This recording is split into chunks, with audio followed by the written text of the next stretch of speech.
You have not chosen wisely because you're going to waste some time with the Untitled Film Project Podcast. At least we're being honest. Right now.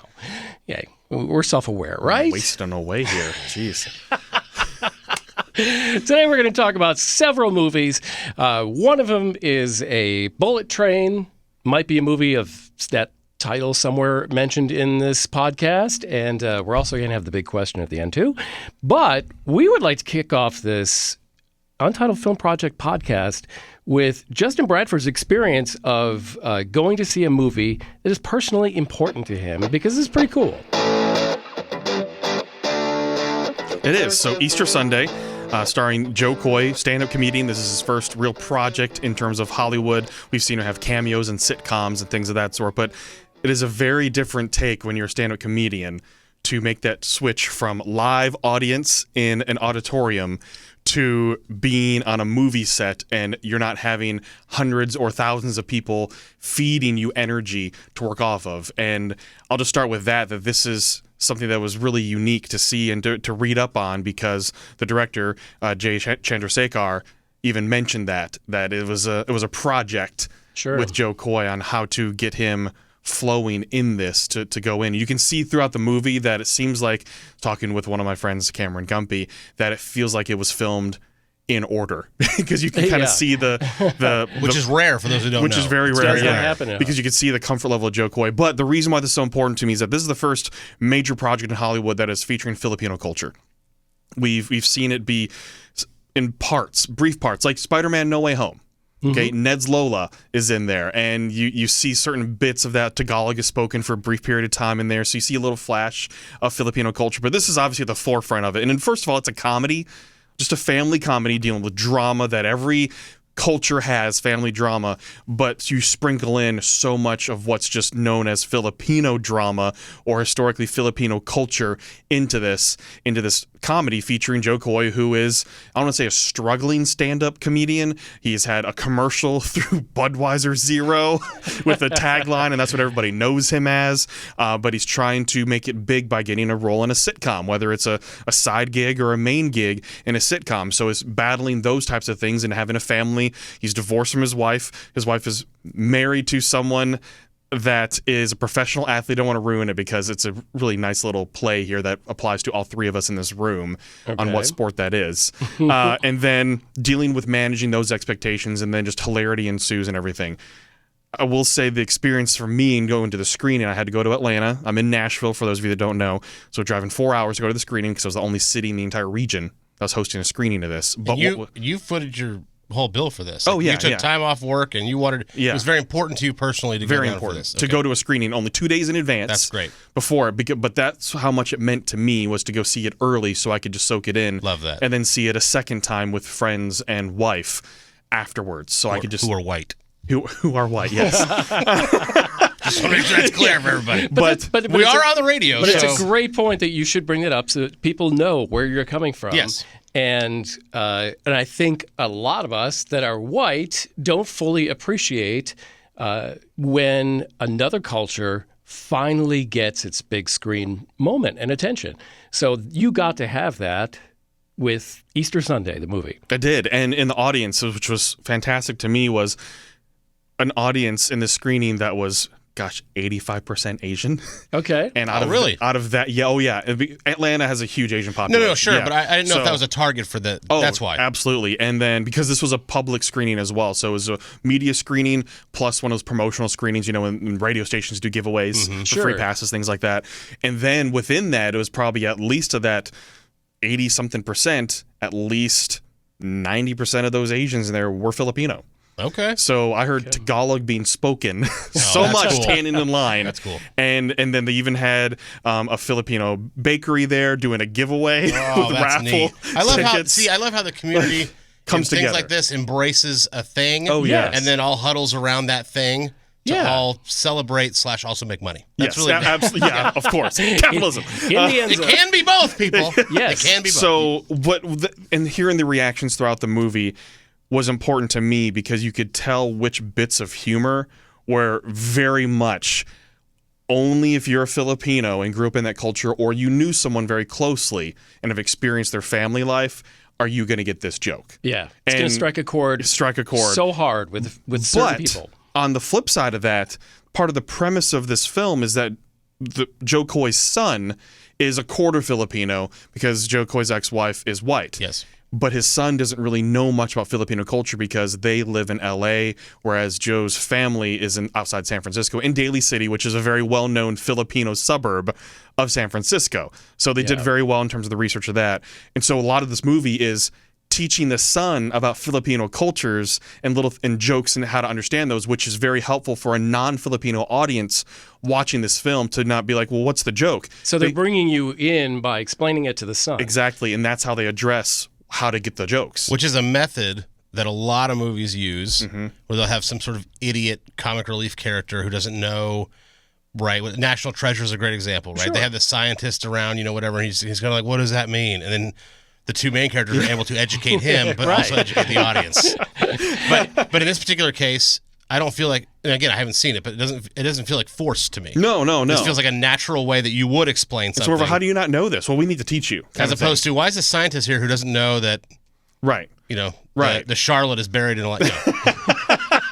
So I did appreciate that part. Now, it's not life-changing. This is not one of those comedies where 10 years from now you're going to go, oh man, that is just something that stands in the comedy landscape of Mount Rushmore of comedy for the 20 teens. No, it's not that.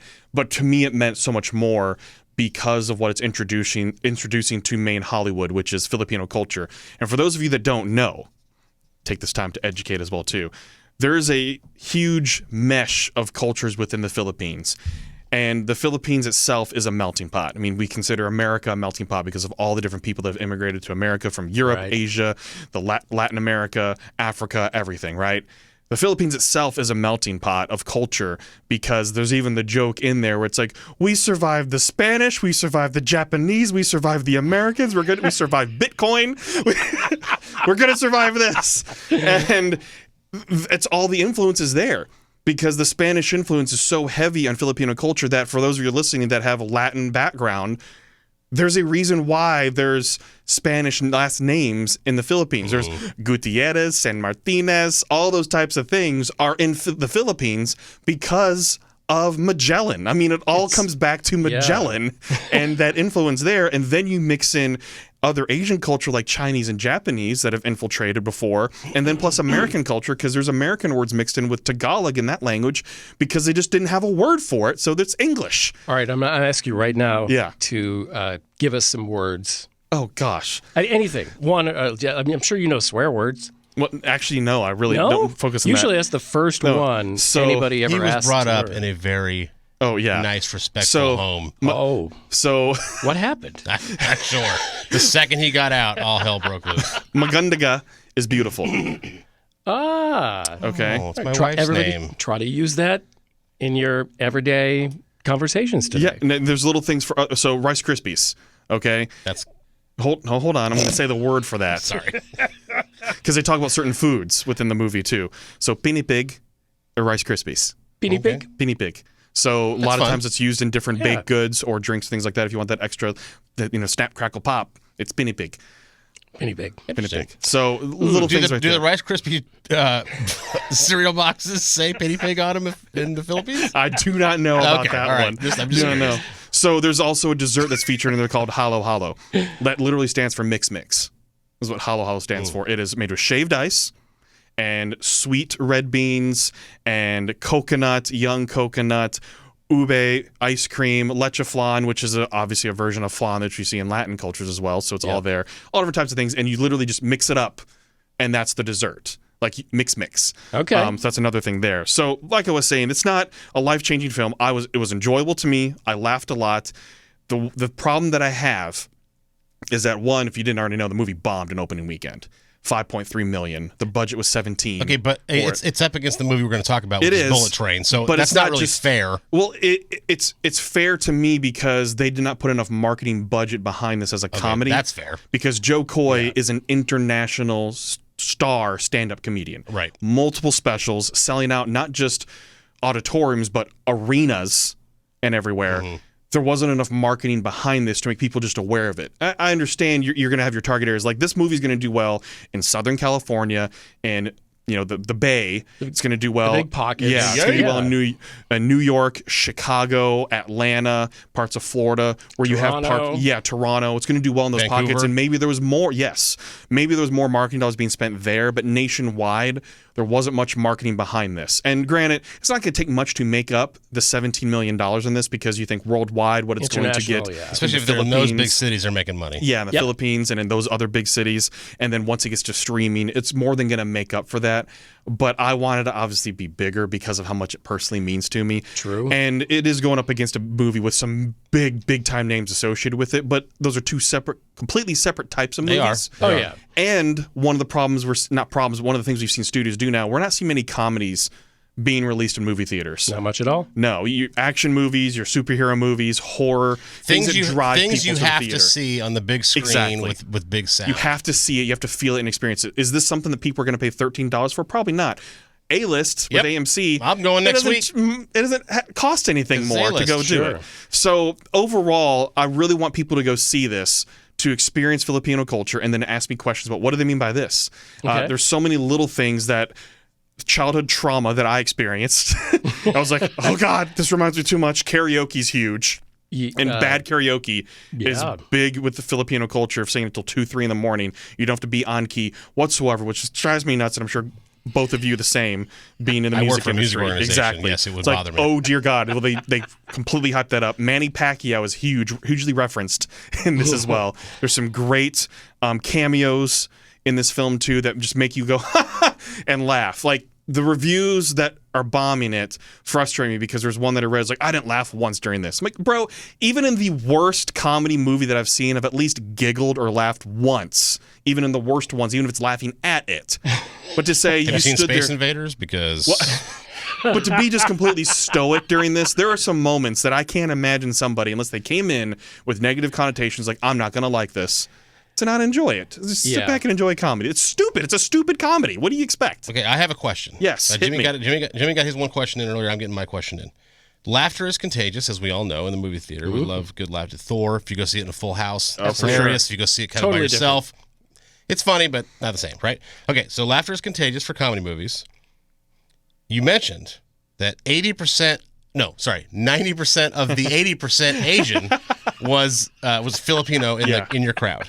Okay, so we're getting to a Sex Panther joke. no, right? No, so Every time. So, do you think that because you were surrounded by people who would understand the context of the joke and understand the premise and understand the little nuances of the film, because they were Filipino or Asian, do you feel like that gave you a unique experience that Jimmy and I, again, who are white, would not maybe get at the AMC in Spring Hill, Tennessee? Like do you think that we would get the same experience? Probably not. And I'll say that too, because I went again Thursday night where there were only 5 people in the theater. Yeah. And I was sitting between Mr. Gumpy and my wife Alex, and they were both laughing.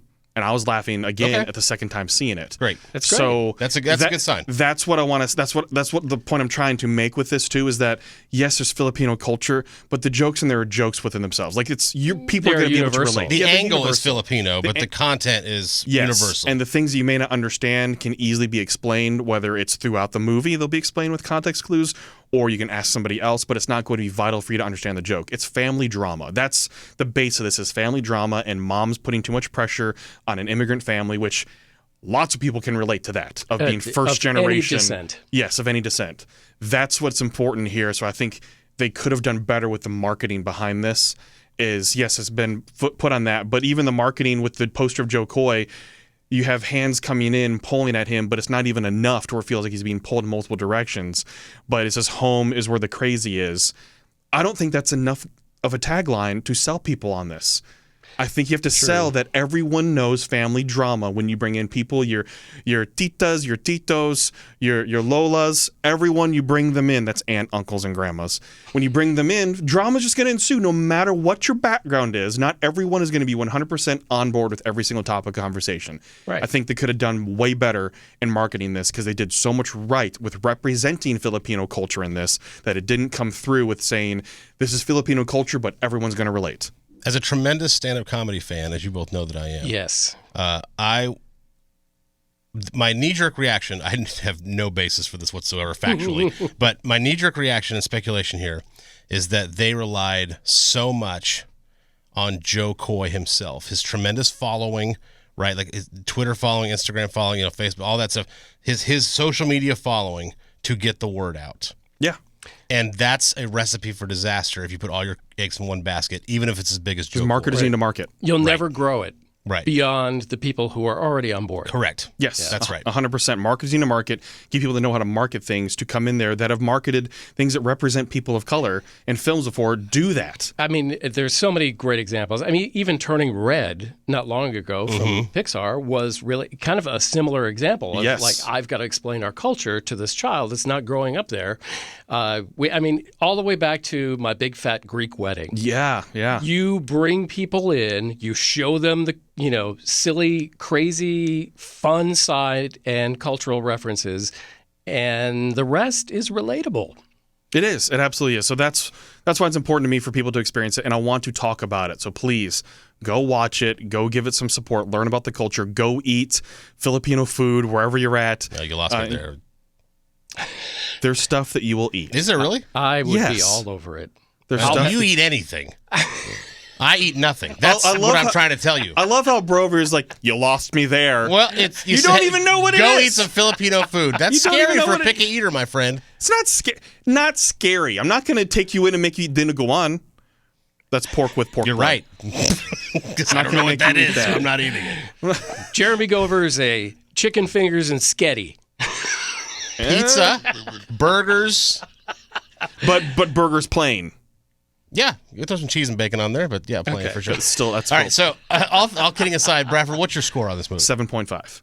Oh, okay, so you still came out pretty high on that. Yeah, it's going to be hard for a comedy to. I want to keep within my realm of how I rank movies and how I score them. Of did I enjoy it? I need what? I was gonna say, which if you've heard this podcast for any length of time, it's your formula for ranking movies is all over the road. It changes every time. And you don't compare anything to anything else. So no, I'm keeping it. It's the Wild Wild West over here. It is not the Wild Wild West. Yours is sinking into Atlantis. No argument here.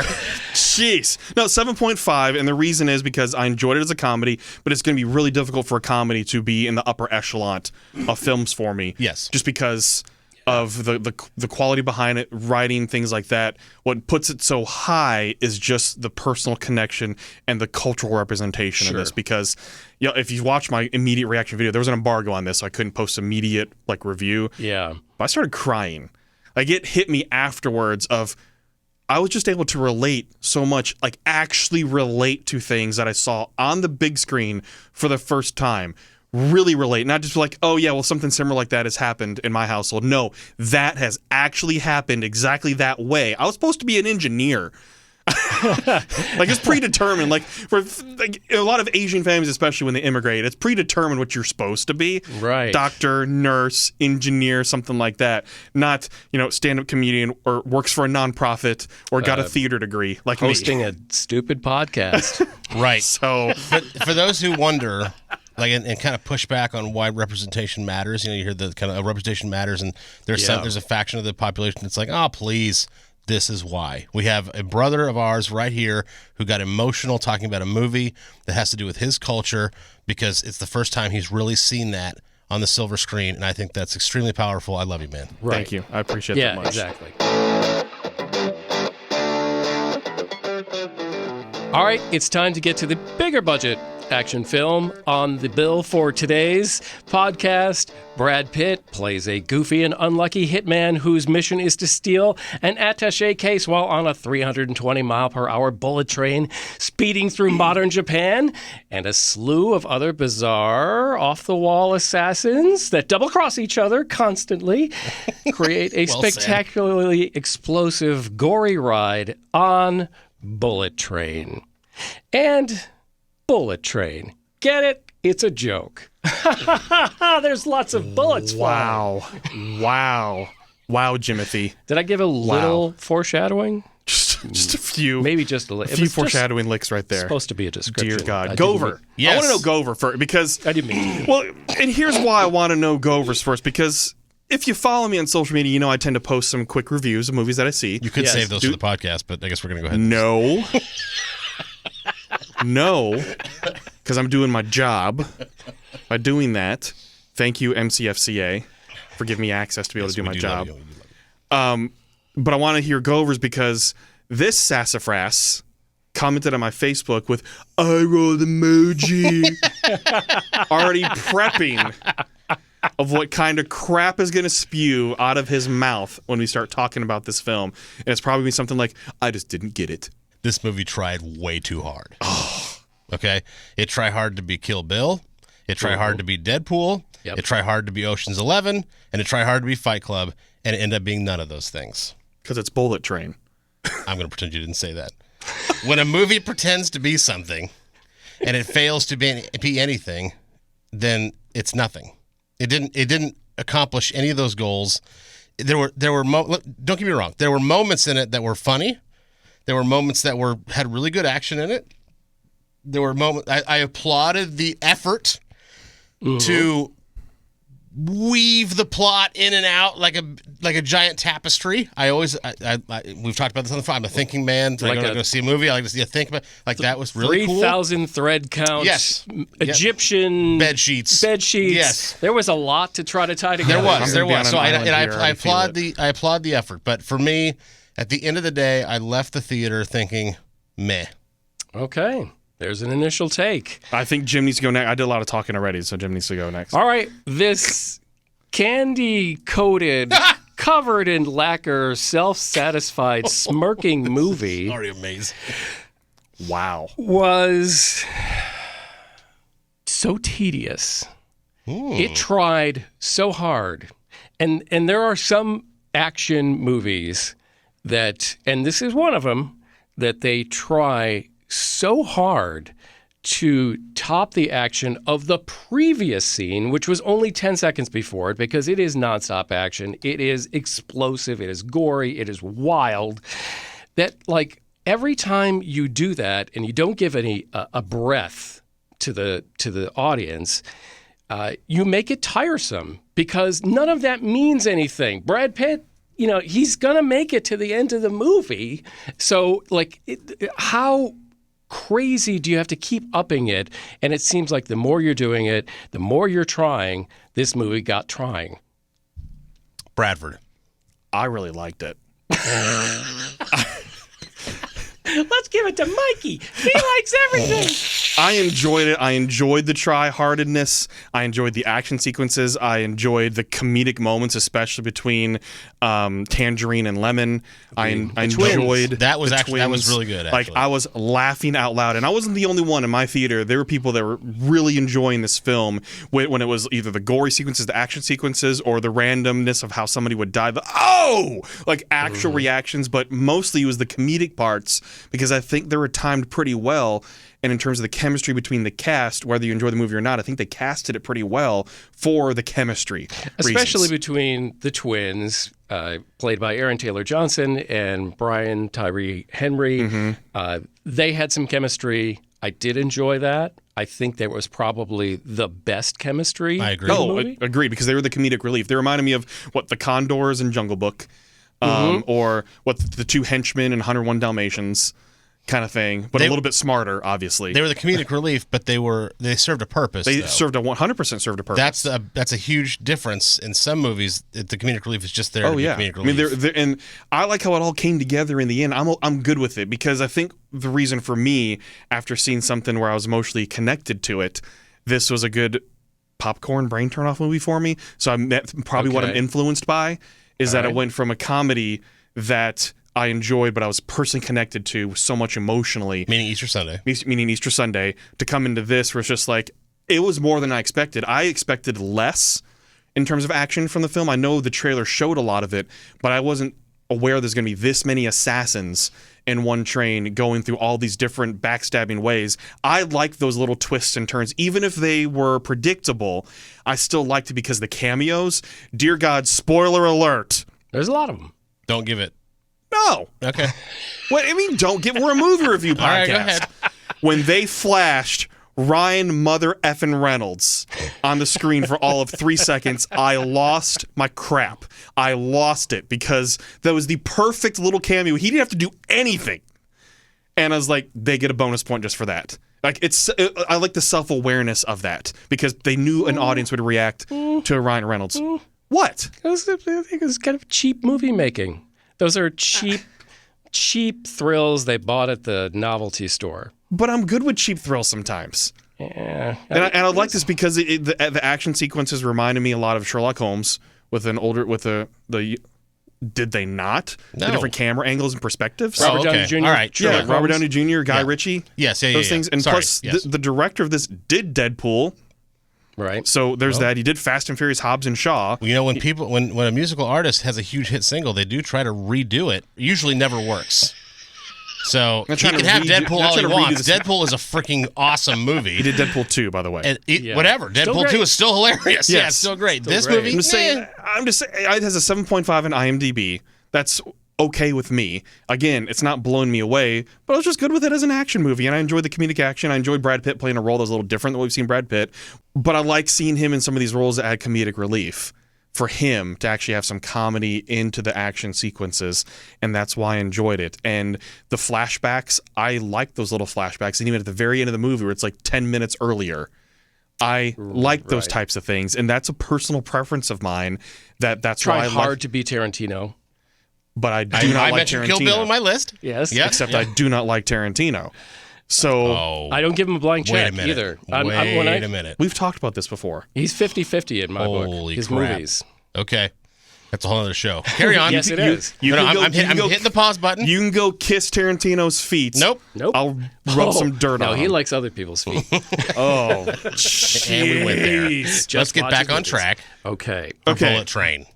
Okay. No the pun one intended. thing I wish they didn't do is in previews, I wish they had not shown Sandra Bullock. Okay, that's what I was going to say. Well, they had to sell tickets. No, it's fine. I forgot what I was going to say until you just said that. So it's good. Brad Pitt and Sandra Bullock sell tickets. Okay, they do. There's a lot of people that are character actors or unknowns to a general audience. So those people are what you put in the marketing. I agree with that, but there was probably I don't know if this is an exact number or not, but I think I saw 4 different trailers for this movie in the hype machine that was Bullet Train, and I was sold to go see it after the first 2 without. Sandra Bullock. Right. I didn't need the last 2 to then ruin more jokes, to ruin the Sandra Bullock as the voice on the phone, to ruin. I didn't need that to happen. The reveal, because it was a reveal in the movie. It was filmed and pushed out as a reveal. It's almost like the studio got a hold of it and said, "Hey, make sure you put Sandra Bullock in the trailer." And they're like, "No, we don't want to do that." And then they said, "No, you have to do it," and then they did it. I agree because that was not a creative. There's no way it was a creative decision because there are other cameos in the film.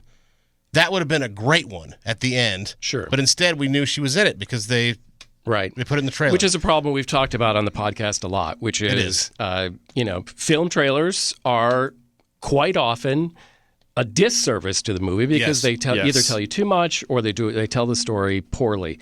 I just got to get this out there. The character Prince, played by Joey King, one of the worst acting performances I've seen this year. Oh, I don't know about that. On film. Just right up there. I mean, right she wasn't great, but I wouldn't say one of the worst. That's girl, uniform, terribleness. It was just awful. I think it was bad. Wow. All right. Okay. I respect that. Jim just coming right out. There was nothing in this movie, acting-wise, that took me out of the film. There was nothing that I was like, okay, this is not working or whatever, right? Okay. The only thing, maybe some French stuff. Probably because they never gave you a reason for anything. No, there's no breathing. Maybe that's true. There's no breathing. Okay, thank you for saying that. So that's a great point. And then to Jimmy's point earlier about this movie every scene tried to up the ante every time and kind of build this huge towering movie. The only movie that I can think of, I'm sure there's others, but since you said that, I started thinking about that. Speed is the only one that I can think of that did that successfully.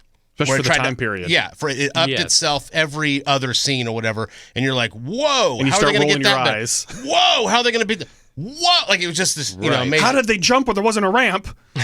Right. Oh, there's some problems with speed, trust me. I know. But I'm just saying, like, that's the first movie I left the theater on like an adrenaline high because it never let me blink.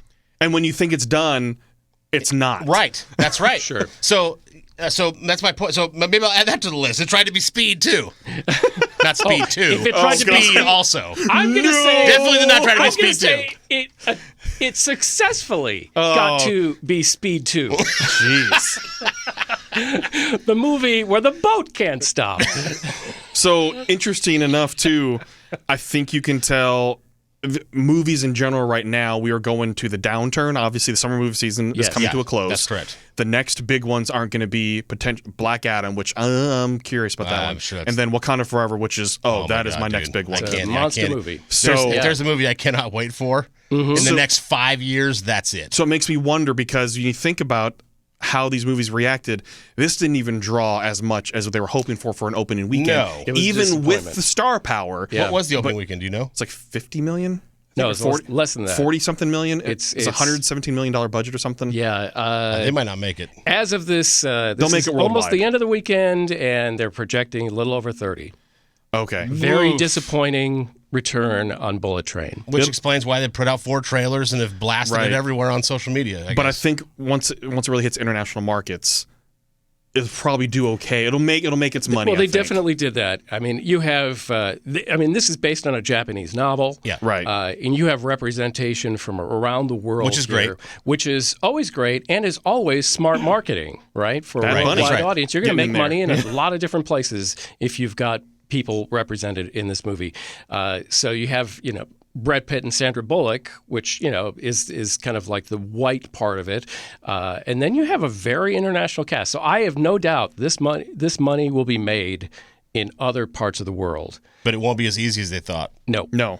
And especially because now people are back in school. Like, kids are back in school, families are back in school, so you're not just going. Adults don't have as much free time necessarily. Sure. For the kids being at camp or dropping them off. Little things like that start inching away of why there are not any major releases coming. This was like the last big weekend because in the South, kids are in school. Yeah.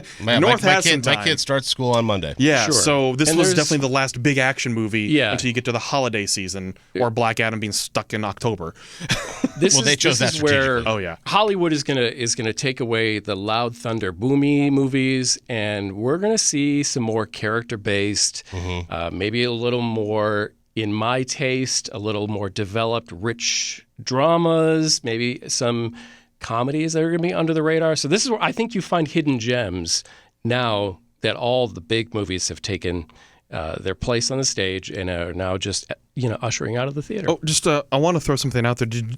Jeremy, did you know that Top Gun Maverick has Sense inched sarcasm. itself into, I think, was it top 7 all time now? Is it all time? All time, which Good for it. if we want to go back a few episodes, I mean, just Almost all the way, actually. almost all the way, I said it was going to be the biggest movie of the year. You did of say the that. summer. No, of the summer. Summer, you said the that. summer. You said it would outgross Thor. You did say that. Yeah.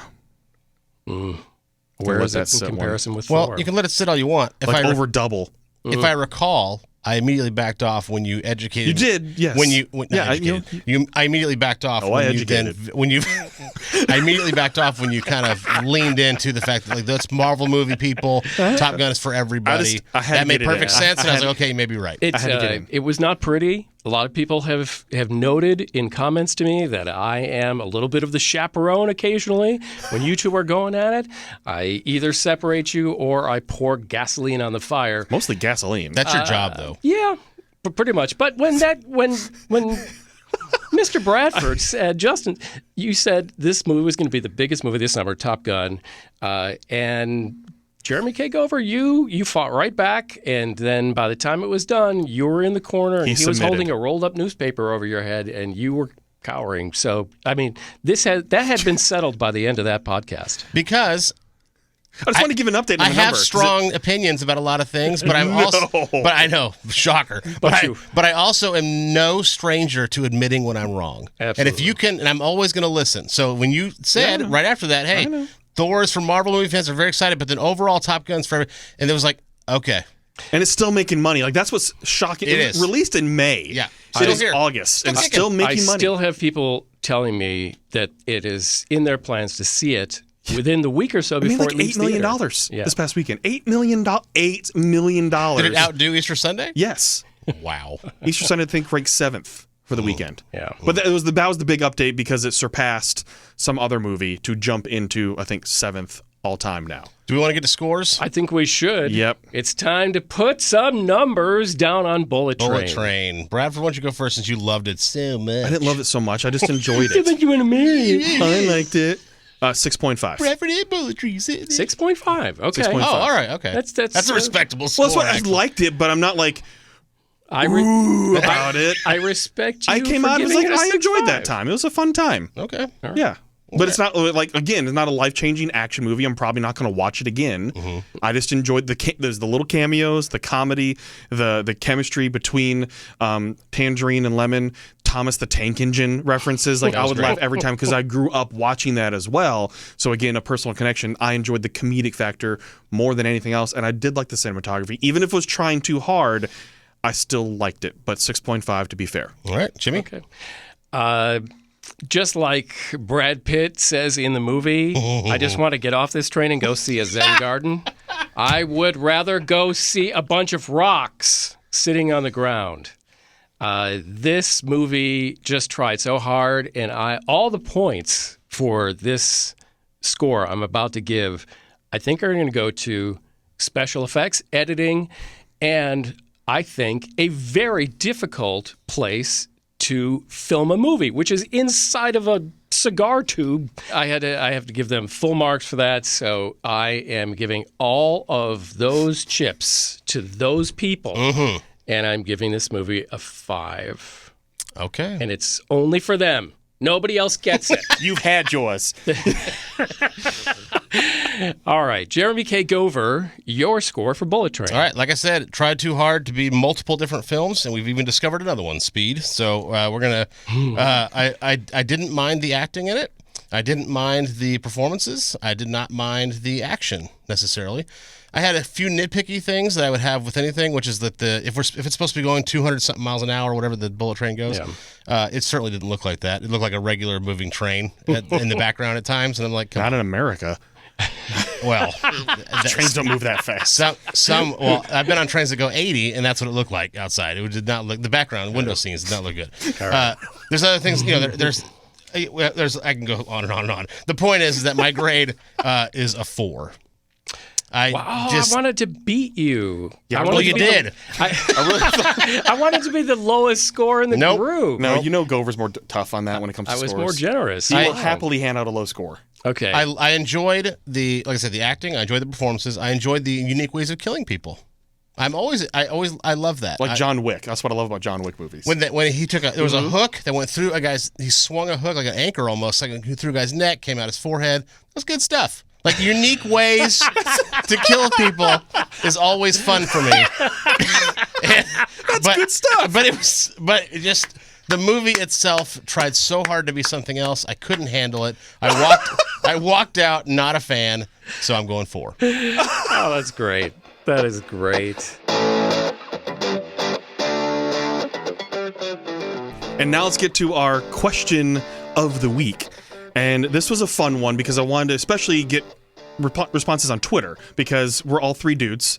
So 3 straight dudes. I will say that as well. Right. So it is important to classify. Yes, we are. Yeah. So our crushers are most likely female. Are going to be similar. Yeah, they're going to be women. In some ways, yes. Probably different generations, Jim. But Wow. And it started. Am I wrong, though? I mean, Jim's crush if Jim says the same one as me, he's going to look really bad. was Martha Washington. Yeah. My crush, I never knew what her voice was like because they didn't have talkies then. Oh, gosh. For those of you that had this many minutes into the podcast before they make fun of how old Jim is, you win. It's the Schuyler sisters and Peggy. Right. I knew the original ones. So the question is, your first celebrity, most likely Hollywood, your film crush, your first film crush. And we all 3 put this out on Twitter because I wanted to see what other people said. It's really interesting to see what people say. Some are going to be really popular. Some may make you go, huh? What? So I want to start with Gover on this because I know he got plenty of replies. I did. First of all, because let's look at the replies that we got to see if there's some themes here, but then go ahead and give yours, sir. Okay, but I have a question first, just a clarifying question before I do this. Do characters count? Or are we just talking about... Like an actor playing a character? Absolutely. Like an animated character? It could be. Sure. It could be either. Because Lola Bunny. But... Ariel almost Smoking. Ariel was on my list. Okay. So- Yes, that's okay. Great. That's a great example. But She's That's a not. great But example. was that what you're talking about? Yeah, because you it's do fine. that as 'Cause opposed typically you're going to be a teenager, preteen when you're having your Hollywood. Well, your first celebrity crush should be around that age. I Yeah, would think. so totally Right. acceptable. Right. Okay, great. Okay, so some of the ones that I got were our good friend Joe Rexroad. Yeah. He said Valerie Bertinelli, One Day at a Time, Okay. which I have a feeling would be Jim's. The second person is Chris Brooks. Speaking of generation, Chris Brooks, our friend Chris Brooks, had Brooks_615, said Danica McKellar, The Wonder Years. Oh, okay. yeah. Okay. Yeah. George Scoville, our good friend George Scoville at Scoville Law on Twitter, gave a GIF of Princess Leia. So Carrie Fisher. That is a popular one. I would Okay, say. yeah, I was going to say that's. There's going to be no shortage of Princess Leia. I only have a couple more on mine. So our good friend Darren Wright, who you can follow him at the Geek Cave, by the way, tremendous podcast over there. He has Amy Jo Johnson, the Pink Power Ranger. Yes. Yes. I'm glad you said who there was. 'Cause I'm going. All right. Yeah, no, know I the knew I name. needed to say, clarify that one. Oh yeah. The Pink Power Ranger. Oh, dude. And I do yes. have. I probably said I had two more. I have two more now. Sorry. Colby Johnson said Marissa Tomei and My Cousin Vinny, Yeah, that's a great one. which that makes perfect sense depending on the time you were of Sure. age.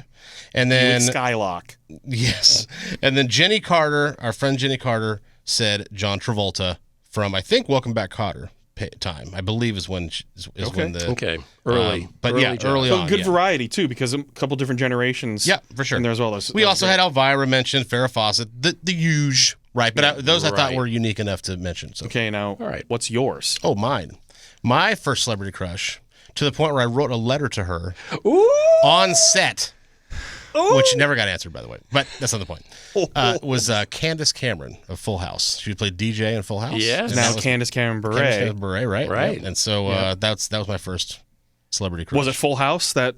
Yes. Where you have the crush? The Okay. first season of Full House. Yeah. Okay. I was just, for some reason, I was taken aback by how beautiful she was, and I just Well, that's when she was still like a young teen as yes, well. oh yeah, So yeah. yeah. No, perfectly our ages matching were the very age. similar. Yeah, matching I the think it was age, like within yeah. a year. I think. Yeah. We were within a year of each other.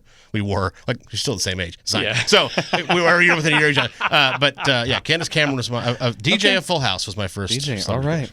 crush. All right. Mr. Jim. I don't. Let's have, go diverse on the. Let's go diverse on the generation here. Let's go with Jimmy. Okay, so go to the man who's. I wrote a letter to my crush. Did you really? On a cave wall. Was it King George of the Declaration On of a Independence? cave wall. Oh, you had me, man. I thought you really did. I was like, oh, this is great. We had a theme going. No, I did have one response. I want to acknowledge Allie Parrott, who says that her first screen crush was Sam Elliott in Lifeguard.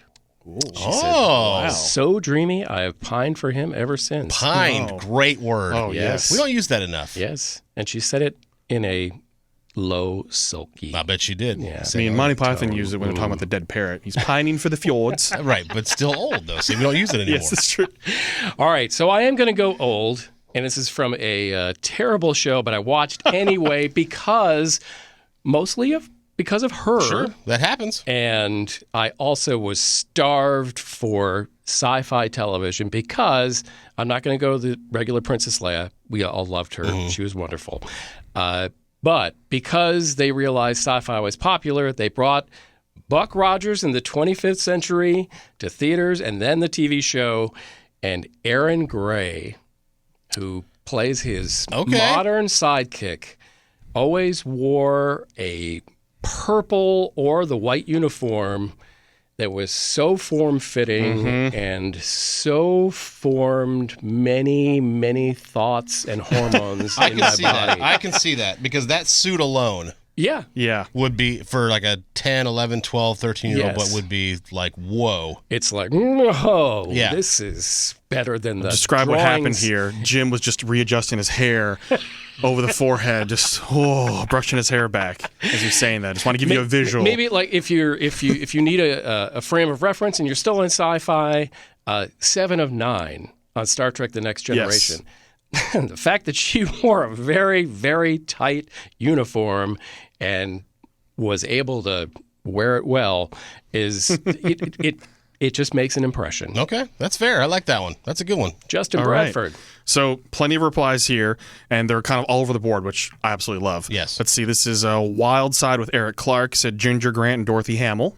Okay. Okay. So definitely see those. I love that. Yes. House Cats, Elizabeth Gillies. Okay. Scott Wren, Farrah Fawcett. Yep. You got a couple of Great one Farrah there. Fawcett's. Yeah, a couple of Farrah Fawcett's. Then let's see. Sporks TARDIS said Ewan McGregor and Orlando Bloom. Okay. Kind of shows the younger That's the age millennials. Yep. Yeah. In there. Yep. Then let's see. I can see Orlando Bloom, by the way, as a side Yes. note. I can see that. Pirates of the Caribbean time. Oh yeah. Oh, my God. Dashing gentleman. Oh yeah. Yes. Sean, president of Music City Film Critics Association. Jennifer Aniston. Yeah. For him. I think there's a huge generation that just. We have Kay Lacey, Draco Malfoy, but obviously Tom Felton, but Draco Malfoy. All right. Well, I will say that was like a daughter. My daughter's. You know, they all love Draco. Oh you know. yeah. So the bad boy. Is it? Yeah, I was He's a going to bad say, boy. is this a bad boy syndrome Oh, type of Totally thing? the bad boy, the villain. Yeah. Yeah. Bad He's boy. Such a And- jackass. Oh, That's yeah. the point. I don't get Yeah, I know. ladies, The bad boy. I don't get it. Yeah. Let's see. Abigail Martin, Zac Efron, 1,000%. I can see that. Oh, Based yeah. on her age alone, I can see that. I could have probably guessed that one. I know a lot of people. Then opposite of that, Danielle Denena, Corbin Blue. Corbin Blue. I take points off for the name Corbin, but other than that, But, you know, props to Disney Channel shows Oh and all that yes. stuff. Jen That's yells at great. everybody. Tom Cruise. Yeah. So 80s Tom Cruise. well, That's- but even yeah. I can see. But that's why like Top Gun Cocktail, did yeah. so great Right, this yeah, summer that's right, because that's right. those people wanted Yeah. to relive that. Todd Heath, Elvira. It's a good one. Then we have, I'm trying to think of how to even say this. Oh wait, can I say an Elvira story just real quick? Yes, of 'Cause course. this is about the only time on this podcast I'm ever going to be able to get a chance to say this. Yeah. There was a pinball machine at the local Round Table Pizza, and it was an Elvira pinball machine. And as a 11-year-old boy with my friend who would bike down there, remember kids when you could like just leave your parents, they wouldn't know where you were, no cell phone, nothing, and you could just Right. bike a mile away. We'd bike to Round Table Pizza, and we'd get a pizza, and we'd play in the little arcade there. And there's an Elvira pinball machine, and if you hit the start button without putting any coins in it, it would be like, oh, don't touch me there. And my we thought it gosh. was the funniest thing. Oh If my anybody else gosh. remembers that, please hit me up on Twitter because that is a hilarious thing. And I have been to local arcades here in Nashville who have a similar Elvira pinball machine. And it does not say that, and I'm very disappointed. Carry on. Robin Sparkles, Ryan Felipe. Sure. That's a good one too. Yep. Cruel Intentions era. Yes, Cruel Intentions Yep. era. Yep. And then let's see, Robert Martin, Princess Leia. Yeah. Then What I'm interested in Princess Leia, are they talking about Slave Leia or no, just Leia? this one is actually Empire Strikes Back Leia. Okay. All right. Okay. Yeah, because you have to make a decision. I mean, because you have the original Help the Princess, you know, Strong woman character. right? Yep. And and then you have the where she's leading the rebellion, Absolutely. and then Absolutely. you have Golden Bikini. Yeah. Yes. So Chris Armstrong for himself says Catherine Bach, and his wife is Rick Springfield. Okay. Okay. All right. Laura says Donny Osmond.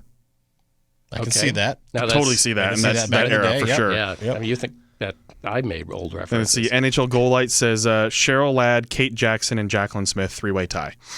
Okay, that's cheating. Charlie's That's Angels. That's totally cheating. cheating. But That I is cheating. respect it. So now for mine, and I'll give some backstory as well. My first celebrity crush, was Sarah Michelle Gellar, Buffy the Vampire Slayer. Cruel Intentions there. Oh, No, Buffy the Vampire Slayer. Gotcha. Buffy All right. alone. Cruel Intentions just amped it up Yeah, I'm sure it did. a little bit If there. you weren't sure, To the point that I obviously had the hots for her as a teenage boy, that my email address. Oh, I which can't was- wait for this. I think it was AOL. So I mixed in a thing of Buffy the Vampire Slayer, but it's JBB1 Buff and B-Ball at AOL.com. What a complicated email address. God, Dude, I'm a nerd. that is so nerdy. Okay, here's a side Next question. level. My first email address was Bantha Fodder. Nerd. Yep, that's what. But it's yeah. But Sarah Michelle Gellar, I mean, and Freddie Prinze Jr. living the dream. Yeah. Oh, for sure. I mean, he's a Jedi, Yeah. and he's married to Sarah Michelle Gellar. What more could you want? What more could you want? And that, not just as Freddie Prinze Jr. Jedi, he is a nerd. Have you seen the clips of him where No. he goes full in on Jedi lore No. and characters and full on arguing? I like and him even debating? more now because of this. Dude, he takes is it cool. seriously, and I love him so much more for that. That he takes his character, he's the voice of, Yeah. not body acting. For those who don't know, physically he's Kanan in Yes. Star Wars Rebels. He Yes. takes it so seriously. So that family in general, I just love looking at them like, you're good, you're so good, I love you all. You must have loved the Scooby-Doo live action. Oh God, man. Both of Jeez, just her and Velma together. I will not say I've looked things up. Oh, Please don't. I didn't. I said I wouldn't. Okay. But that is our question of the week. As you can tell, multiple generations spanned there, male and female. So please tell us who your first celebrity crush was, and if you have any weird stories like we kind of do, and how we went Yeah. like Pinball machines or email email addresses. addresses. Yeah. Or things What like that. embarrassing thing would we have found in your room of that time with that person's face on it? Jim's embarrassing story is he learned the first Morse code he learned was her name. Well, his embarrassing letter was chiseled in tablets.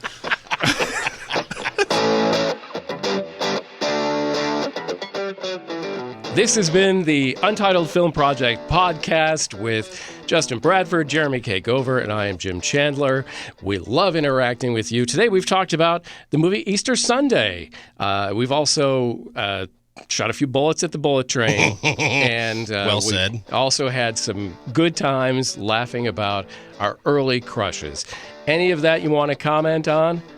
Please talk to us. We're lonely. We live in our mom's basements. Please. We have a podcast. I think it's required. Thank you for listening to the Untitled Film Project Podcast. To support the show, please rate, review, follow, and subscribe. Original music by Jeremy Schwartz. Special thanks to the Music City Film Critics Association. Editing and post-production by Jeremy K. Gover. Voiceover by Chad Bennett. The Untitled Film Project Podcast is presented in cooperation with iHeartRadio.